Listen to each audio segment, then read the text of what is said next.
Assalamualaikum warahmatullahi wabarakatuh. Nama saya Muhammad Rifki Syaputra dan sekarang saya akan menjelaskan tentang presentasi studi kasus untuk tugas asinkron pertemuan 6 Microsoft Power BI Data Analyst Associate. Dan sekarang saya pertama akan menjelaskan soalnya. Nah, untuk studi kasus pada pertemuan ke-6 ini akan menggunakan dataset yang beda ya dari pertemuan sebelumnya, dikarenakan data yang sebelumnya itu tidak cocok untuk analisis data yang akan dilakukan di pertemuan 6 ini. Lalu pertama yang harus dilakukan adalah menggunakan analitik terhadap data menggunakan fitur seperti statistical summary, identifikasi outlier, group data dan clustering, dan yang lain-lain lah yang disebutkan di sini.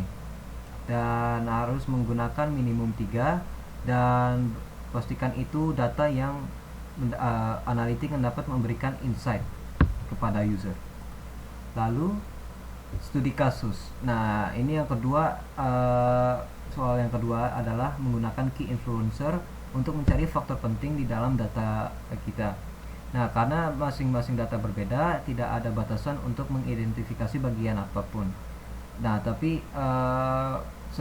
dijelaskan faktor yang digunakan dari penggunaan key influencer tersebut.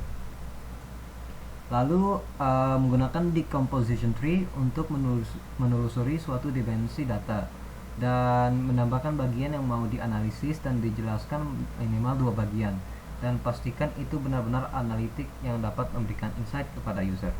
Lalu desain laporannya sebaik mungkin. Nah, pertama saya akan menjelaskan tentang statistical summary. Nah, gambar di atas adalah halaman headline file Power BI yang telah dibuat. Dan sekarang ini saya akan menjelaskan.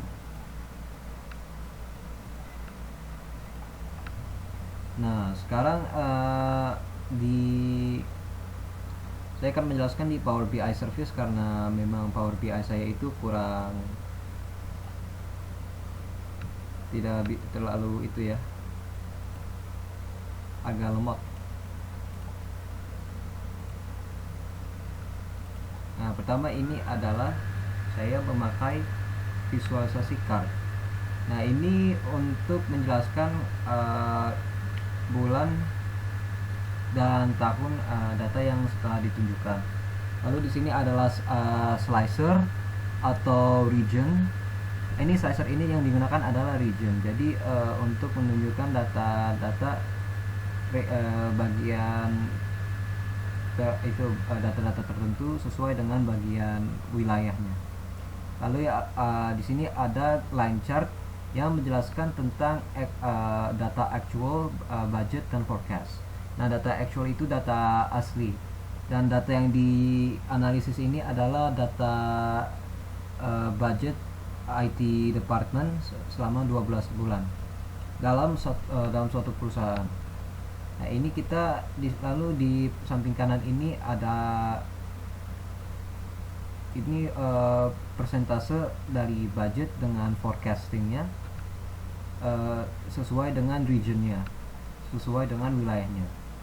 Lalu di sini adalah gauge, dan ini menjelaskan perbandingan departemen-departemen yang mempunyai budget dan data asli departemen IT.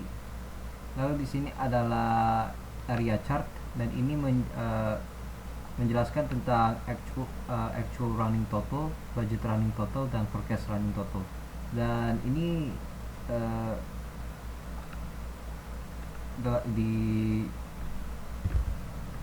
running total itu menjelaskan jumlah dari data aktual yang difilter oleh itu kalender, tanggal di kalendernya. Ini kita bisa dilihat dalam grafik ini, budget dan forecast itu kita bisa lihat di sini grafik ini. Kalau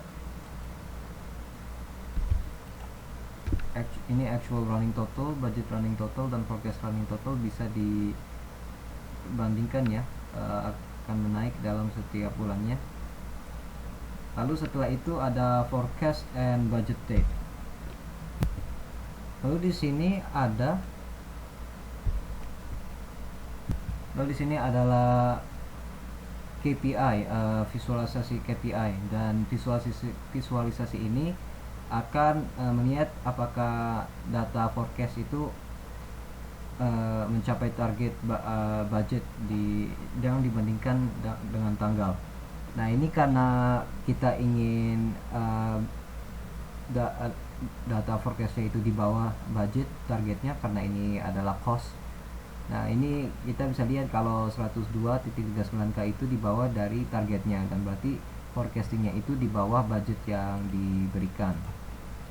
Lalu di sini adalah grafik line dan bar chart, dan ini menjelaskan perbandingan untuk budget dan forecast dengan presentasi budget dan forecast.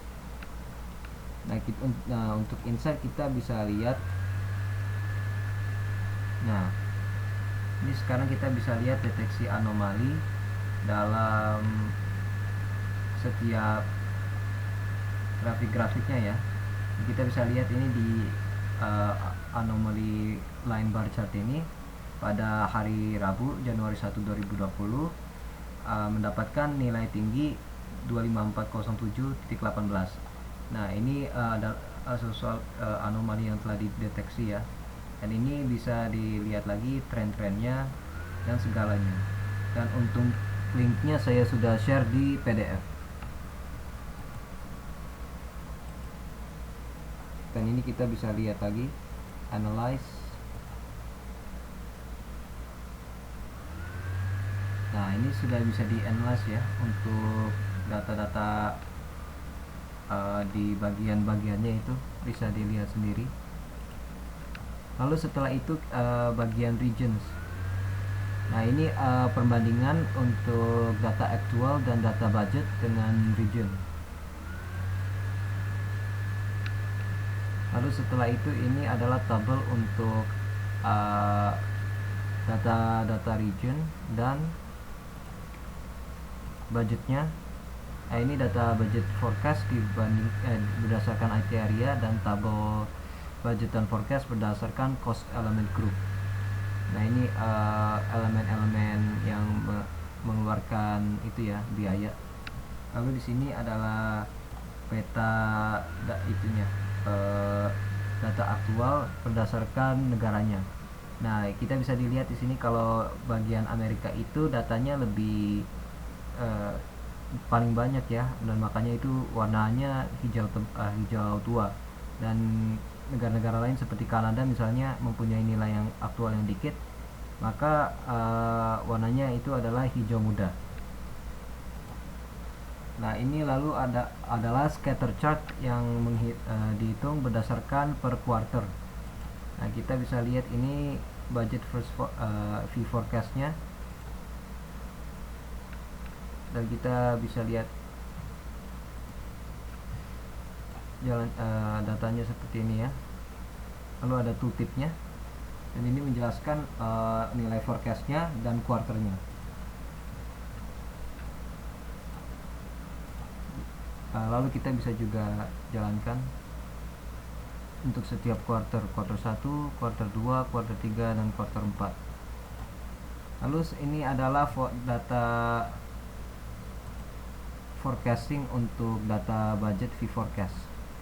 Dan kita bisa lihat ini prediksinya pada Januari 2021. Kalau upper bound dan lower boundnya itu 25,4 ribu. Lalu di sini juga ada pohon dekomposisi. Nah, ini kita bisa lihat dengan data budget fee forecastnya itu ini diurutkan berdasarkan yang paling negatif ya angkanya, yang paling mengeluarkan banyak budgetnya. Nah, sekarang ini bisa kita lihat bagian produktivitas di IT department di negara Switzerland yang mempunyai elemen depresiasi di bagian grup depresiasi dan amort yang mengeluarkan budget yang negatif ya. Lalu untuk key influencers ini kita bisa lihat bahwa di negara Amerika itu adalah forecastingnya itu di average-nya itu paling tinggi dibandingkan negara-negara lain. Nah, saya tidak bisa memberikan terlalu detail ya untuk penjelasan ini karena saya juga mulai kehabisan waktu. Jadi saya akhiri dari sini. Mohon maaf apabila ada kata dari saya yang salah. Assalamualaikum warahmatullahi wabarakatuh.